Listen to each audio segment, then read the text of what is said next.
Hello friends, welcome back to competitive winner. और आज से हम जियोमेट्री का न्यू सेशन स्टार्ट करने वाले हैं, जिसमें हम 3 टॉपिक लाइन, ट्रायंगल और सर्कल के बारे में पढ़ेंगे। आज का हमारा वीडियो लाइन एंड एंगल का बेसिक वीडियो रहेगा, जिसमें हम लाइन और एंगल के बेसिक कॉन्सेप्ट के बारे में पढ़ेंगे तथा नेक्स्ट वीडियो में हम इससे संबंधित कुछ क्वेश्चंस को सॉल्व करेंगे। तो चलिए आज का वीडियो स्टार्ट करते हैं। सबसे पहले है ऋषुकोण।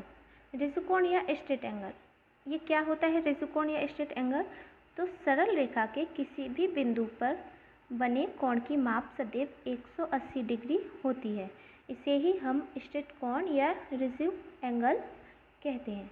इसका मतलब जब भी थीटा की माप 180 डिग्री होगी तो वो ऋषुकोण होगा, या 180 डिग्री माप वाले कोण को हम ऋषुकोण कहते हैं। ऐसे ही समकोण और राइट एंगल, समकोण या राइट एंगल किसे कहते हैं? तो जब किसी सरल रेखा पर दूसरी सरल रेखा खड़ी होती है, खड़ी का मतलब लंबवत होती है, तो वहाँ कोण की माप सदैव 90 डिग्री होती है। इसे ही हम समकोण कहते हैं। तो यहाँ पर कोण क्या होगा? 90 डिग्री। ये यहाँ हम थीटा से कोण बता रहे हैं। क्या बता रहे हैं? कोण। तो यहाँ जहाँ पर भी हम थीटा लिखे हैं उसका मतलब है कोण। अब है न्यून कोण। तो ऐसा कोण जिसकी माप 90 डिग्री से कम हो। क्या हो? 90 डिग्री से कम हो, तो उसे हम न्यून कोण या एक्यूट एंगल कहते हैं। अब है अधिक कोण। अधिक कोण क्या होता है? ऐसा कोण जिसकी माप 90 डिग्री से अधिक हो। 90 डिग्री से कैसी हो? अधिक हो, और 180 डिग्री से कम हो, वह अधिक कोण कहलाता है। मतलब 90 डिग्री से 180 डिग्री के बीच में जो भी कोण होगा वह अधिक कोण या ऑब्ट्यूस एंगल कहलाएगा। चलिए नेक्स्ट देखते हैं। अब है बृहद कोण। बृहद कोण या रिफ्लेक्स एंगल, ये क्या होता है? जब हम कोई भी कोण बनाते हैं तो जो बाहर कोण बनता है, बाहर के कोण की माप को हम बृहद कोण या रिफ्लेक्स एंगल कहते हैं। इस कोण की माप हमेशा 180 डिग्री से ज़्यादा होती है। कितनी होती है? 180 डिग्री से ज़्यादा, और 360 डिग्री से कम होती है। मतलब बृहद कोण की माप हमेशा 180 डिग्री से अधिक और 360 डिग्री से कम होगी। ठीक है, इतना समझ में आया? अब आगे देखते हैं। अब है संपूरक कोण। संपूरक कोण या सप्लीमेंट्री एंगल। तो संपूरक कोण क्या होते हैं? कोई भी ऐसे दो कोण जो अलग अलग रेखा पर भी बन सकते हैं और एक पे भी बन सकते हैं। कोई भी ऐसे दो कोण जिनकी मापों का योग, मान लो ये दो कोण हैं, इन दोनों की मापों का योग 180 डिग्री है, तो ये दोनों कोण आपस में संपूरक कहलाएंगे। ठीक है, ये अभी दोनों अलग अलग हैं, ये साथ में भी हो सकते हैं, x और y। इन दोनों कोणों की माप का योग क्या है? 180। तो ये आपस में कैसे होंगे? संपूरक या सप्लीमेंट्री एंगल। नेक्स्ट है पूरक कोण या कॉम्प्लीमेंट्री एंगल। तो ऐसे दो एंगल जिनके कोणों का योग, जैसे मान लो ये भी x और y हैं, इन दोनों के कोणों का योग कितना है? 90 डिग्री। तो ये पूरक कोण कहलाएंगे। ये भी एक ही बेस पे भी हो सकते हैं। ऐसे अगर इन दोनों कोणों का योग 90 डिग्री है तो ये आपस में कॉम्प्लीमेंट्री या पूरक कोण कहलाएंगे। नेक्स्ट आता है प्रतिच्छेदन बिंदु। प्रतिच्छेदन बिंदु को हम इंग्लिश में पॉइंट ऑफ इंटरसेक्शन कहते हैं। जब दो लाइन एक दूसरे को काटती है तो वो जिस बिंदु पर मिलती हैं उसे हम पॉइंट ऑफ इंटरसेक्शन या प्रतिच्छेदन बिंदु कहते हैं। क्या कहते हैं? प्रतिच्छेदन बिंदु। चलिए आगे देखते हैं। आगे है शीर्षाभिमुख कोण। अभी देखिए, दो लाइनें हैं, दोनों एक दूसरे को काट रही हैं। ये बीच में यहाँ इनका प्रतिच्छेदन बिंदु है, पॉइंट ऑफ इंटरसेक्शन। तो ये आपस में कितने कोण बनाएंगी? 4। ये भी याद रखने वाली बात है कि ये आपस में 4 कोण बनाएंगी। इनके हम नाम दे देते हैं A, B, C, D। अब इसमें से शीर्षाभिमुख कोण कौन कौन से हैं? या वर्टिकली अपोजिट एंगल, तो कोण ए और कोण सी ये शीर्षाभिमुख कोण यानी कि एक दूसरे के सामने। इनकी एक और शर्त होती है कि ये आपस में सदैव बराबर होते हैं। इसी तरीके से कोण डी और कोण बी भी आपस में बराबर हैं और ये शीर्षाभिमुख कोण या वर्टिकली अपोजिट एंगल है। अब आता है तिर्यक रेखा। तिर्यक रेखा क्या होता है?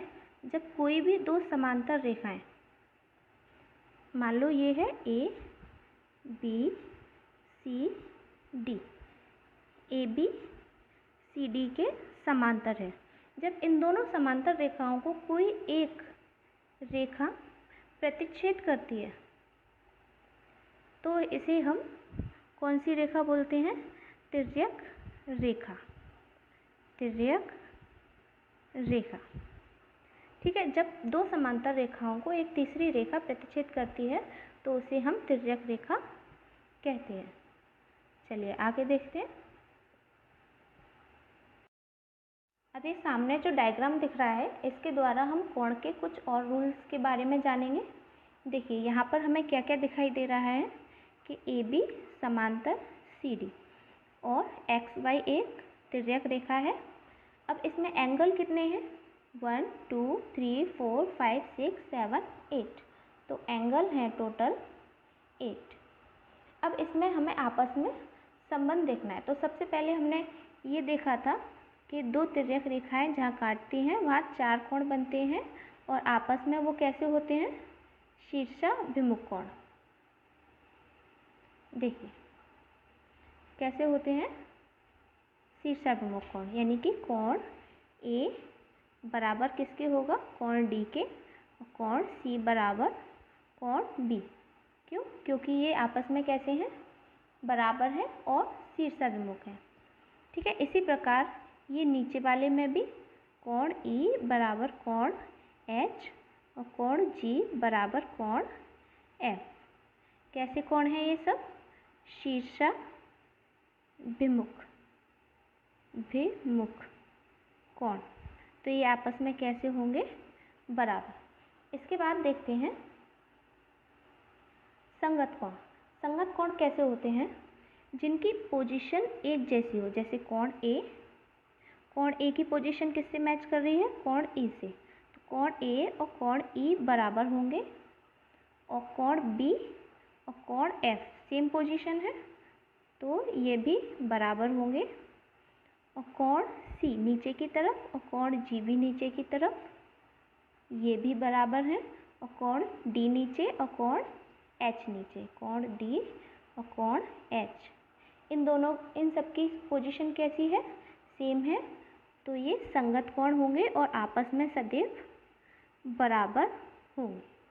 चलिए नेक्स्ट देखते हैं। इसके बाद हम देखेंगे अंतः कोण। अंतः का मतलब होता है अंदर। अंदर कौन कौन से कोण बनने हैं? तो देखिए सी ई डी और एफ, ये चार कोण अंदर बन रहे हैं। तो एक तरफ के दोनों अंतः कोणों का योग क्या होता है? 180 डिग्री। पहले तो जो अंदर बनते हैं कोण उन्हें अंतः कोण कहते हैं। फिर एक तरफ के दोनों अंतः कोणों का योग कितना होता है? 180 डिग्री। फिर दूसरी तरफ के दोनों अंतः कोणों का योग भी कितना होगा? 180 डिग्री। ये दोनों कैसे हैं? अंतः कोण। और इनकी ये शर्त भी हमें याद करना है, ये रूल, कि अंतः कोणों का योग सदैव 180 डिग्री होता है। पर एक तरफ के, दोनों तरफ के नहीं, दोनों तरफ के मिला के हो जाएंगे 360 डिग्री। अब इसके बाद है बाह्य कोण। बाह्य कोण कौन से हैं? जो कोण बाहर की तरफ बने हैं वो होते हैं बाह्य कोण। इनमें भी सेम होता है ये, कोण ए प्लस कोण बी बराबर 180 डिग्री और कोण जी प्लस कोण एच बराबर 180 डिग्री। ये सब कैसे होते हैं? बाह्य कोण। कौन से कोण है ये? बाह्य कोण। इसके बाद हम देखते हैं alternative angle, alternative interior angle, या हिंदी में इन्हें बोलते हैं एकांतर कोण। कौन से होते हैं ये? जेड पोजीशन वाले। कौन से, जेड पोजीशन वाली। अब जेड पोजीशन है इसमें कहाँ बन रही है, देखिए ये जेड पोजीशन है। एक मिनट, गलत हो गया, कोई बात नहीं, ये है जेड पोजीशन, दिख रही है आपको। ये जेड पोजीशन के अंदर दोनों कॉर्नरों पे जो एंगल बन रहे हैं वह अल्टरनेट इंटीरियर एंगल या एकांतर कोण कहलाते हैं, और ये सदैव कैसे होते हैं, बराबर, यानी कि कोण C बराबर कोण F, ठीक है। और ये उल्टा भी बन सकता है। उल्टा कैसे, देखिए इस साइड से जेड बनेगा इधर, तो कौन सा आएगा, ये कोण B और कोण E, यानी कि जेड ऐसे भी बन सकता है और जेड ऐसे भी बन सकता है। तो ये दोनों कोण आपस में कैसे होंगे, बराबर, यानी कि कोण D बराबर कोण E। तो ये कौन से कोण है अपने, एकांतर कोण, ठीक है। ये कुछ याद रखने योग्य बातें थी। चलिए आगे बढ़ते हैं। इसके बाद हम देखते हैं सम इम्पॉर्टेंट रूल्स, यानी कि कुछ नियम जो अभी अपन समझ चुके हैं वही सब इसमें लिखे हुए हैं। चलिए एक बार पढ़ लेते हैं। यदि कोई किरण किसी रेखा पर खड़ी हो तो इस प्रकार बने दो आसन्न कोणों का योग 180 डिग्री होता है। जब कोई रेखा है ऐसे, उस पर कोई दूसरी रेखा खड़ी है तो ये दोनों कोणों का योग कितना होगा, 180 डिग्री होगा। सिंपल सी बात है, दिख रहा है यहाँ, कितना भी ले लो तो क्या होगा, 180 डिग्री होगा। आसन्न कोणों का योग 180 डिग्री हो तो भाज्य भुजाएं एक ही रेखा पर होती हैं। मतलब दो आसन्न कोण हैं, उनका योग कितना है, 180 डिग्री, तो उनकी भाज्य भुजाएं सदैव कैसी होंगी, एक ही रेखा पर होंगी। सेकंड पॉइंट है, यदि दो रेखाएं प्रतिच्छेद करें तो शीर्षाभिमुख कोण बराबर होते हैं। ये भी हमने समझा था अभी। ऐसे दो रेखाएं हैं तो उनके शीर्षाभिमुख कोण कैसे होंगे, बराबर होंगे। एक ही बिंदु पर बने सभी कोणों का योग 360 डिग्री होता है, यानी कि कोई भी एक बिंदु ले लो होगा। चलिए आगे देखते हैं। यदि एक तिर्यक छेदी रेखा दो समांतर रेखाओं को काटे तो संगत कोण बराबर होते हैं। यानी एक तिर्यक छेदी रेखा कौन सी है, ये है। दो समांतर रेखाओं को काटे तो संगत कोण अभी अपन ने पढ़े थे, यहाँ ए, यहाँ पर कुछ भी मान लो, सी मान लेते हैं, तो ये सदैव कैसे होंगे, बराबर होंगे। यदि एक तिर्यक छेदी रेखा दो समांतर रेखाओं को काटती है तो एकांतर कोण का प्रत्येक जोड़ा बराबर होगा। एकांतर कोण कौन से थे इसमें, ये जो जेड बना रहे थे वो, तो इनका जो जोड़ा है, यानी कि एक ऊपर वाला एक नीचे वाला, सदैव कैसे होंगे, बराबर होंगे। यदि एक तिर्यक छेदी रेखा दो समांतर रेखाओं को काटे तो इस छेदी रेखा के प्रत्येक ओर अंतःकोण संपूरक होंगे।